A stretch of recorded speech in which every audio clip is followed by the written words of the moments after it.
17 তারিখ থেকে অ্যাকাউন্টে অর্থ যাবে, সরকারি টাকা। পরের মাসে প্রত্যেক মাসে দ্বিতীয় সপ্তাহে টাকা ট্রান্সফার হয়ে যাবে। নিয়ম মেনে দেওয়া হবে, বিজেপির সংকল্পপত্র মেনে দেওয়া হবে। একটা স্কিম তৈরি করতে গেলে, দিতে গেলে যে ফাইন্যান্সিয়াল মিনিমাম ডিসিপ্লিন লাগে সেটা রেখেই দেওয়া হবে। 25 থেকে 60 বছর বয়সী লোকেদের দেওয়া হবে। অন্যান্য সমস্ত আপনারা কাগজ পেন নিয়ে আসবেন, নোট করতে থাকবেন।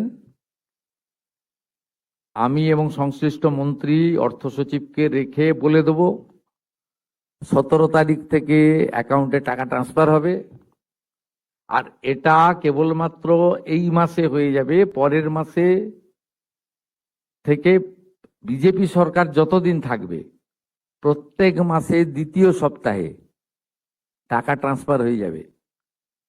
অতএব এটা নিয়ে বিভ্রান্ত হওয়ার কিছু নেই।